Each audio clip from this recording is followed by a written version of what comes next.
Hello friends, how are you? I hope you all are fine and welcome again to my channel that is Let's Start Steno। हमारा इस channel का main motive है stenographer पे बच्चों के लिए जो हम ये बुक स्टार्ट की हुई है। आज हम इस बुक का सेट नंबर 10th करने वाले हैं जो कि हमारा इन्वेस्टिगेटर्स एग्ज़ामिनेशन 1988 में आया हुआ है। तो ये स्टेनो के बच्चों के लिए CGL CPO इन सभी के लिए हमारा बहुत ही ज़्यादा बेस्ट बुक है ये हमारी मिरर ऑफ कॉमन एरर। आज हमने ये कंटिन्यू की हुई है। हमने पहले 9 सेट इसके कर चुके हैं। आज हम 10th और 11th आज हम 2 सेट्स करने की कोशिश करेंगे। तो आइए स्टार्ट करते हैं अपना फर्स्ट क्वेश्चन। क्या कहता है हमारा फर्स्ट क्वेश्चन, देखते हैं। Even if he had been driving more slowly, it will have been quite impossible to avoid the accident। देखो एक रूल है हमारा, हमने पहले भी कई बार कर चुके हैं इस रूल को।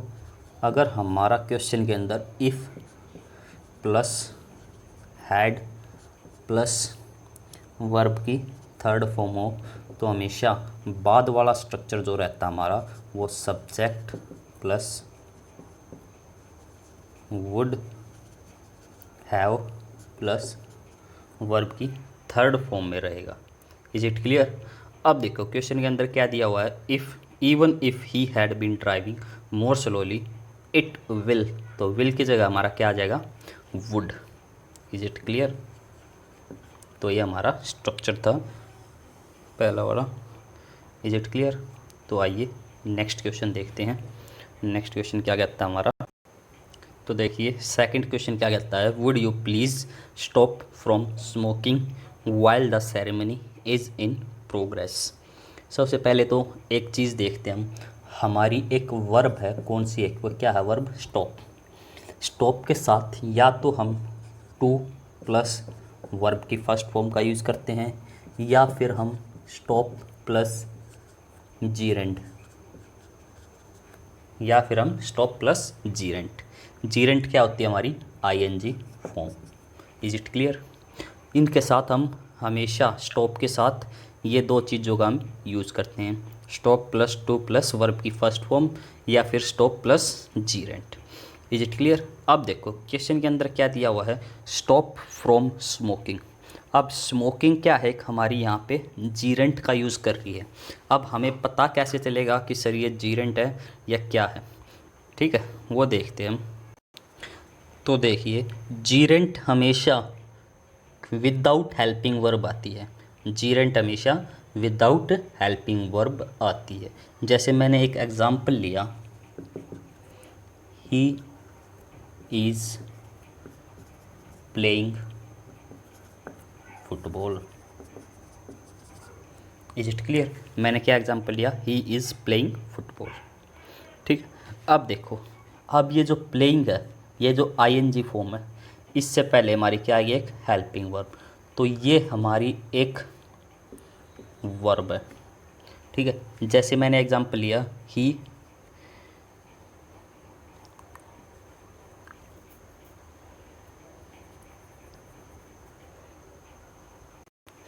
एग्जांपल लेता हूँ मैं, it being a fine day. अब ये देखो बीइंग के अंदर भी हमारी क्या आएगी, ING फॉर्म, बट इससे पहले हमारी क्या है, कोई भी हमारी हेल्पिंग वर्ब नहीं है। हेल्पिंग वर्ब कौन सी, इज, एम, आर, वॉज, वर। ठीक है, तो ये हमारी कुछ भी नहीं है इसके पहले। तो हमेशा जब कभी भी ऐसी सिचुएशन आएगी तो उस कंडीशन में ये ING फॉर्म हमेशा किसका काम करती है, जीरेंट का।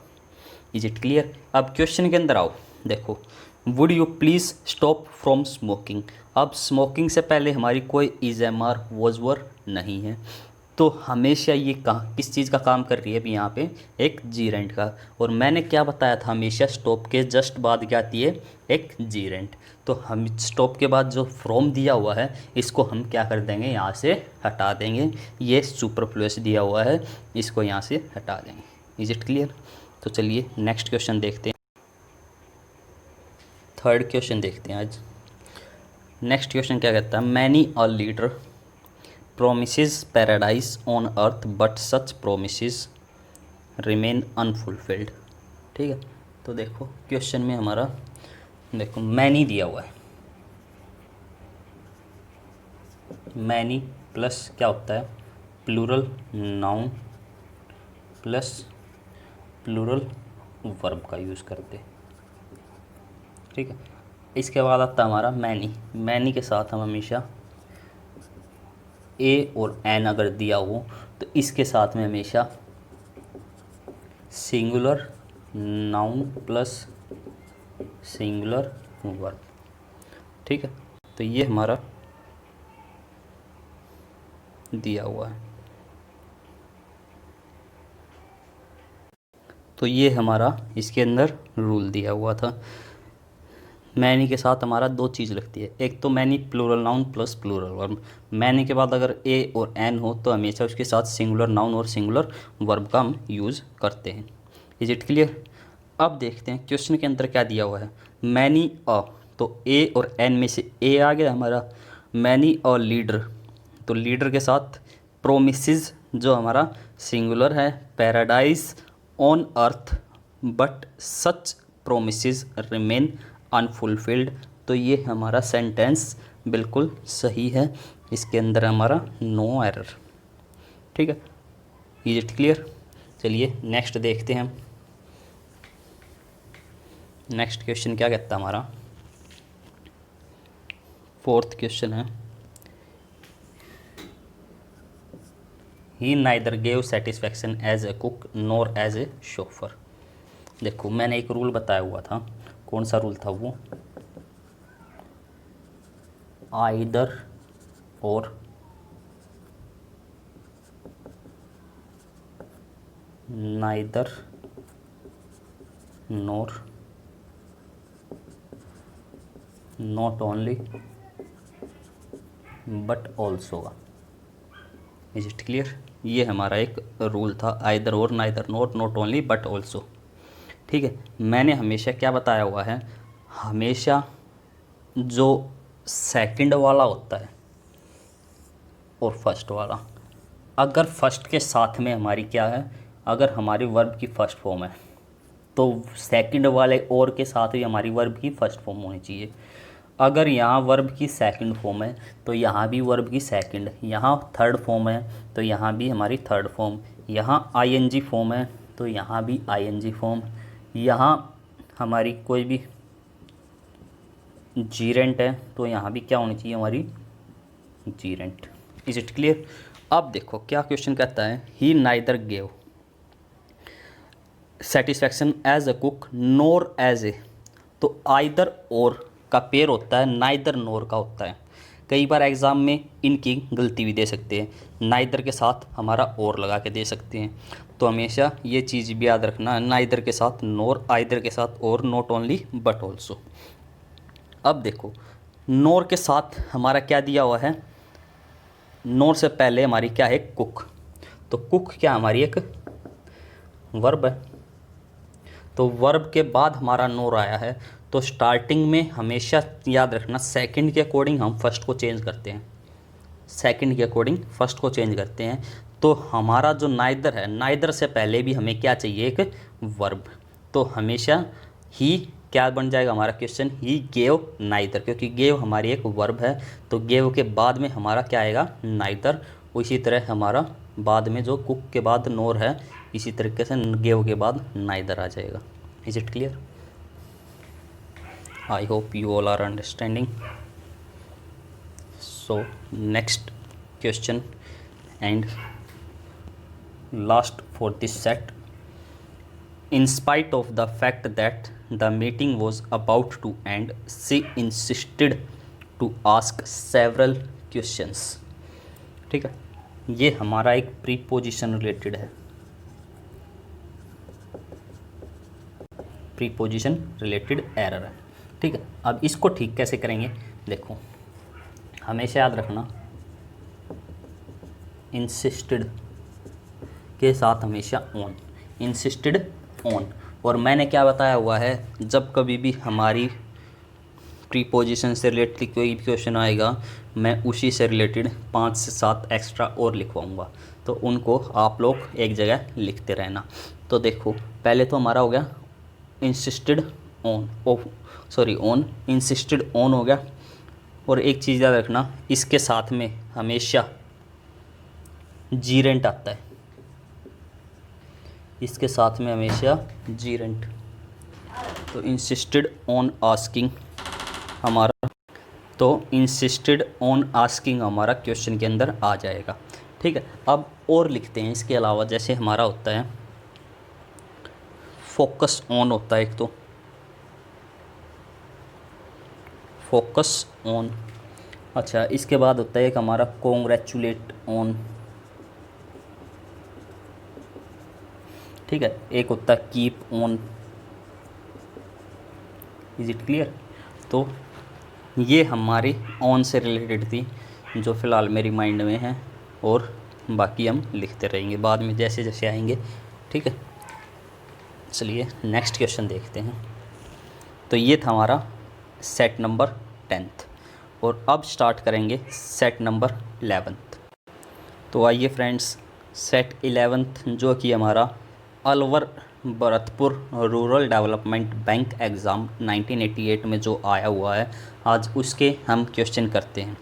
ठीक है, तो इसका फर्स्ट क्वेश्चन क्या कहता है हमारा, वो देखते हैं। First question, Suba had been at school but she did learn nothing there. अगर आप लोगों को अच्छी लग रही हो क्लास, तो please like, subscribe and comment ज़रूर करना।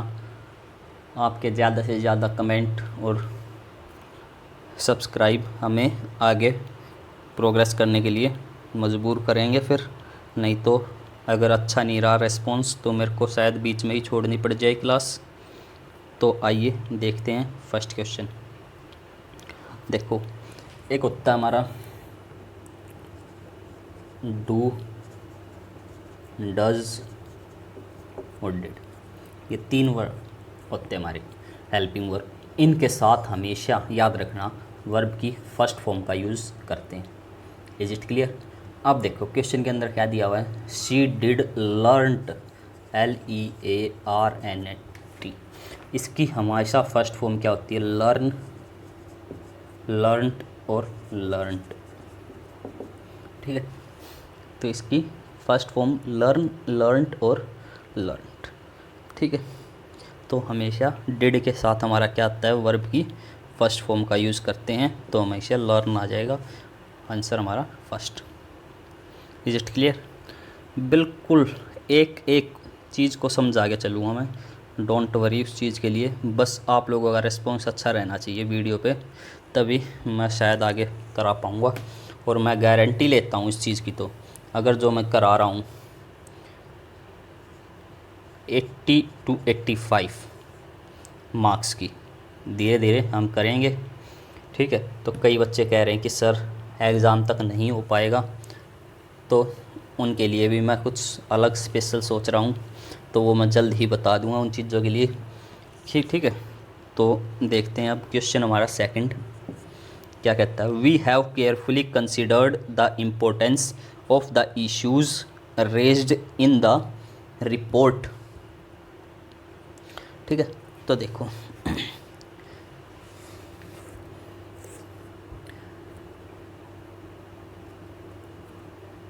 वी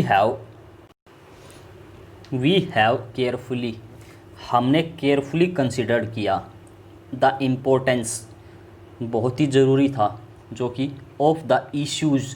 तो इश्यूज़ हमारा यहाँ हमारा क्या है, एक इश्यूज़ एक डेफिनेट को शो कर रहा है, और डेफिनेट कोई भी चीज़ होती है उसके पहले हम हमेशा द आर्टिकल का यूज़ करते हैं। Is it clear?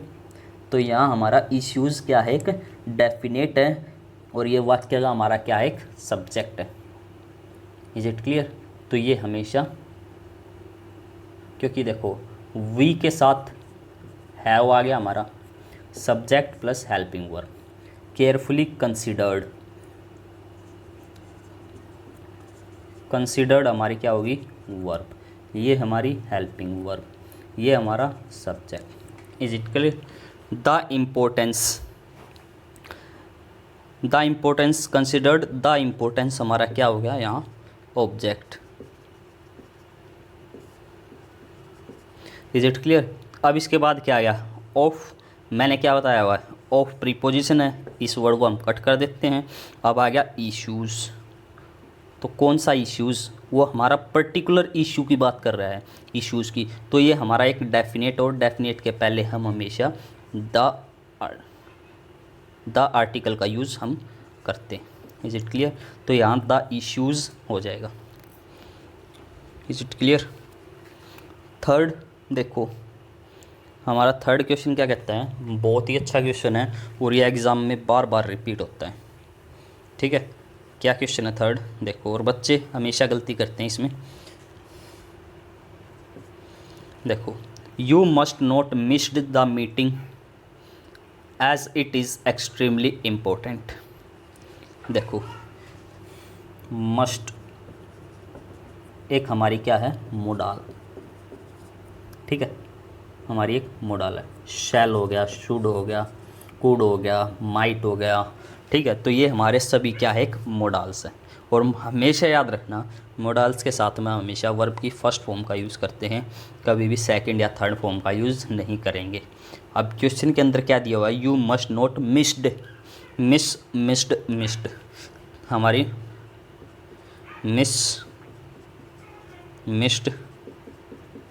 मिस्ड, तो ये तीन होती है, तो हमेशा मिस होती है वर्ब की फर्स्ट फॉर्म, ये सेकंड और ये थर्ड, तो हमेशा वर्ब की फर्स्ट फॉर्म का यूज़ करेंगे।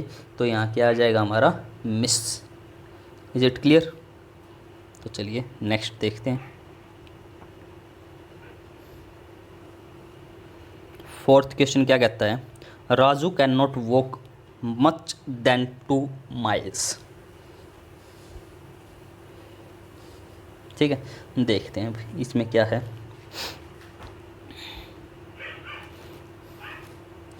देखो, हमारा सबसे पहले तो क्वेश्चन में हमारा क्या आया हुआ है,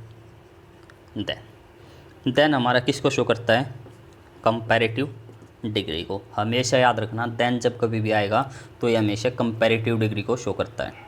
इज इट क्लियर। अब देखो, हमारी एक वर्ड हमारा मैनी मोर, सॉरी मच और मैनी, मोर नहीं, मच, मैनी, मोर और मोस्ट, ये होती है हमारी कंपैरेटिव डिग्री, ये होती है हमारी ये होती है हमारी पॉजिटिव डिग्री, ये होती है कंपैरेटिव, ये होती है superlative degree. Is it clear. तो हमेशा देन के साथ हम हमेशा किसका यूज़ करते हैं, कंपैरेटिव डिग्री का। तो कंपैरेटिव डिग्री क्या हमारी, मोर, तो हमारा यहाँ क्वेश्चन में क्या आ जाएगा, more. Raju can not walk more than 2 miles at a stretch. Is it clear. चलिए नेक्स्ट देखते हैं।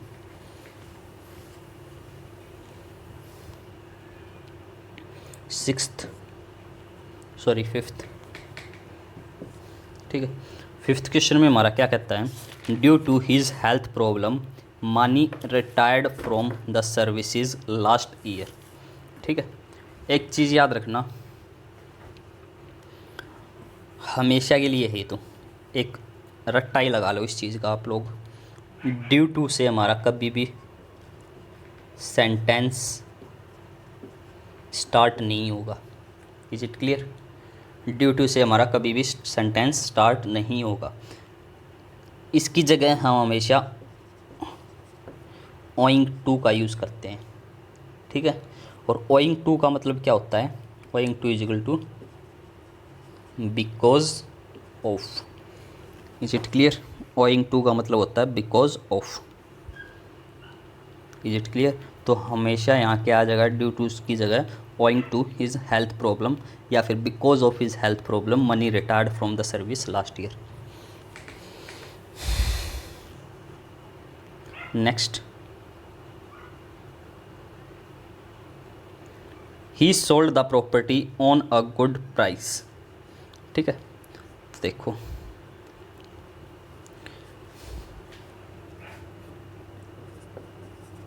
सोल्ड के साथ हमेशा याद रखना हम फॉर का यूज़ करते हैं। सोल्ड फॉर, जैसे ही sold this machine for ₹2000, he sold this machine for ₹2000 या 20,000।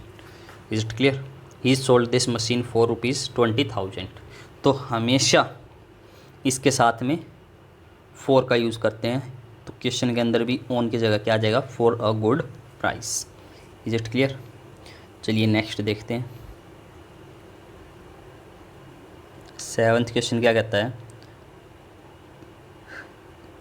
आई retained this boy at the stretch of his honesty.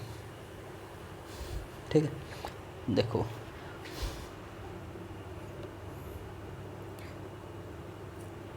Eight the stretch हमारा कभी नहीं होता, हमेशा क्या होता है? For the stretch. Is it clear? For the stretch, sorry for the strength, strength है ये।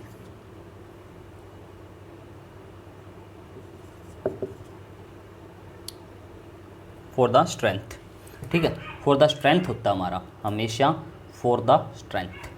अब इसके अलावा जो हमारी फोर प्रीपोजिशन किस किस के साथ लगती है, मैं वो भी लिखवा देता हूँ एक बार, वो भी लिख लो। ठीक है, जैसे हमारा होता है सबसे पहले written for. Is it clear? फिर होता हमारा लस्ट फोर, फिर होता हमारा शूटेबल फोर,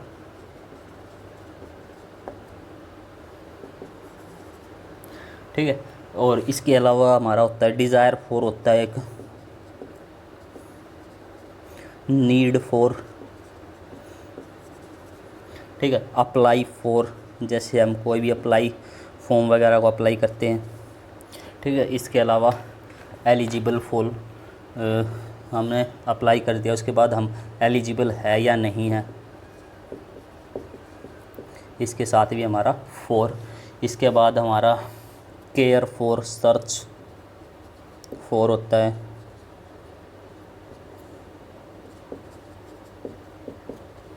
ठीक है, ये लिख लेना। और बाकी जैसे कि इन सर्च ऑफ भी होता है हमारा, एक तो सर्च फॉर होता है और एक in search of. Is it clear? जैसे और देखना चाहे तो आप फिट फॉर, ठीक है, तो ये सभी लिख लेना आप साथ साथ एक नोटबुक में। इससे बेस्ट आप लोगों को कहीं मटेरियल नहीं मिलने वाला है, तो प्लीज़ लाइक सब्सक्राइब ज़रूर करना, ताकि मैं आगे वीडियो बनाने के लिए मोटिवेट रहूं। चलिए नेक्स्ट देखते हैं। नेक्स्ट हमारा क्वेश्चन है, I often gave him money and I give him few yesterday also. देखो एक ज़बरदस्त ट्रिक बता रहा हूँ मैं, हमेशा याद रखना, फ्यू, लिटल, ले और लाई, ले और लाई, ये चार वर्ड अगर आप लोगों को कहीं भी मिल जाए तो हमेशा याद रखना 99% गलती, एरर हमें इन्हीं में मिस मिलेगी। तो इसकी जगह जिस पार्ट में ये हो, ये चार वर्ड, उसी में जाके आप टिक लगा देना और 99% आप लोगों का ठीक हो गया। Is it clear? अब ऐसे ही इसके साथ भी देखो, मनी हमारा क्या है? एक, हमें पता है मनी हमारा क्या है? एक अनकाउंटेबल नाउन, ठीक है, तो इसके साथ अनकाउंटेबल नाउन लगेगा, कौन सा वाला? अ लिटल, ठीक है, अ लिटल मतलब थोड़ा बहुत, ठीक है। तो हमेशा मनी क्या है? अनकाउंटेबल नाउन, और अनकाउंटेबल नाउन के साथ हमेशा कभी भी हम फ्यू का यूज़ नहीं करते, हमेशा लिटल का यूज़ करते हैं। Is it clear? चलिए next question, looking into the situation that prevailed a few years ago he was taken that decision। देखो हमेशा याद रखना, एगो लास्ट, प्रीवियस, यस्टरडे। ठीक है, जैसे ये वर्ड मिले हमें किसी भी सेंटेंस के अंदर तो हमेशा उस टाइम पे हमें सिंपल पास्ट का यूज़ करना। ठीक है, सिंपल पास्ट का, सिंपल पास्ट मतलब वर्ब की सेकंड फॉर्म का यूज़ करते हैं हम वहाँ पे। ठीक है, तो अब देखो इसके अंदर क्या दे दिया, अ फ्यू ईयर्स एगो, तो एगो वर्ड हमारा आ गया सेंटेंस के अंदर। तो इसके साथ में ही वॉज टेकन की जगह क्या आ जाएगा, he took that decision. Is it clear? चलिए last question. All the leading hotels of this city serves good Indian and continental food. ठीक है, देखो ऑल द लीडिंग होटल्स हमारा जो कि ये सब्जेक्ट है, ऑल द लीडिंग होटल्स क्या है, एक हमारा सब्जेक्ट। Is it clear? अब ये कौन सा सब्जेक्ट है, ये क्या है, होटल्स। होटल्स किसको शो करता है, बहुत ज़्यादा, कोई तो क्या माना जाएगा इसको, plural. Of this city, of हमारी क्या है, प्रीपोजिशन, तो प्रीपोजिशन वाले कट हो हम कट कर देते हैं। अगर ये चीज़ ना पता हो तो पीछे की क्लासेस जाके आप एक बार चेक कर सकते हो, मैंने बहुत ही अच्छी तरीके से समझाया हुआ है। जब कभी हमारी प्रीपोजिशन आती है उस पार्ट को हम कट कर देते हैं। Is it clear? अब देखो इसके साथ आ गया सर्व्स, जो कि हमारा क्या है, एक सिंगुलर।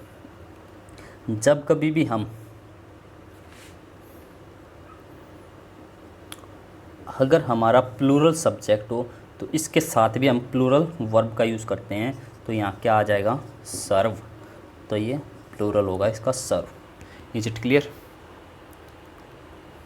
तो फ्रेंड्स ये थे हमारे 11th सेट। तो हमने आज 2 सेट किए हैं, 10th और 11th।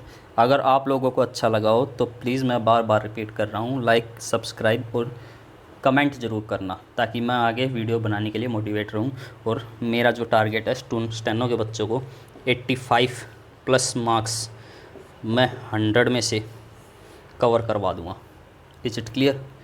इसके अलावा मैं एक, आप जो तैयारी करते हैं स्टेनो की, उसके अंदर क्या होता है, एक BMW बुक है क्रिस्टोफर सर की। ठीक है, उस बुक की जो वोकैब है, वोकैब मैं गारंटी के साथ आप लोगों की टिप्स पे याद करवा दूंगा, टिप्स पे, ट्रिक के अनुसार। ठीक है, कंप्लीट BMW को। और मैं नहीं मानता कि इससे बार आप लोगों का स्टेनो के अंदर कुछ आएगा। Is it clear? इसके अलावा PQRS,